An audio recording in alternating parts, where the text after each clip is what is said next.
This is Laura from Positive Force Movement.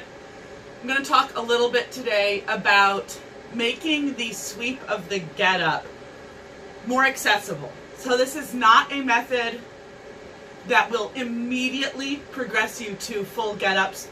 If that is something that is appropriate for your body, it may not be. That's okay.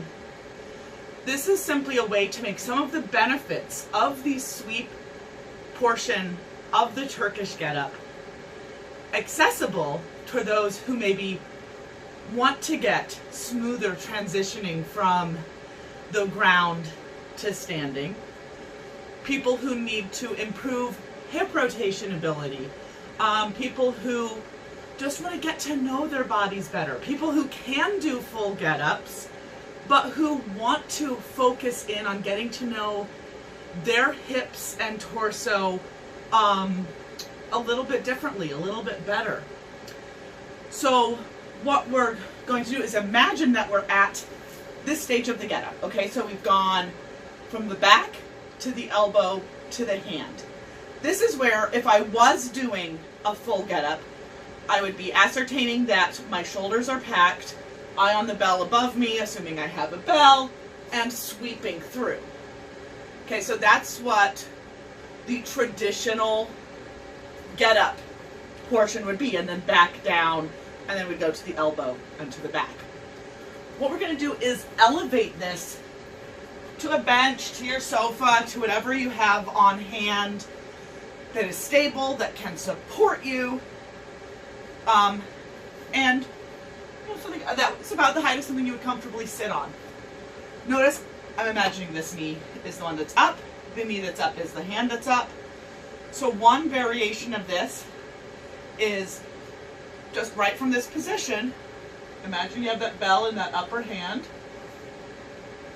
and sweeping this leg through, checking in with your opening through the chest and T-spine, thoracic spine, and sweeping back down.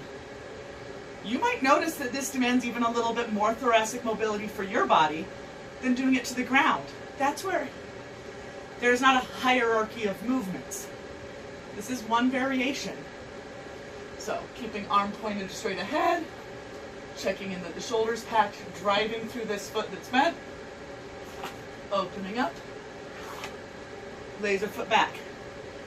Now if that doesn't work for your body, that's okay. You and your body know your needs better than anyone else. You can also practice having both hands down and just exploring bringing this foot up, bringing this down. Noticing this is getting a lot of torso rotation, a lot of hip rotation and mobility, some working of the hips and the knees as a team. Okay, so explore this, and then you can gradually work towards that increased shoulder and T-spine mobility as you go through a set.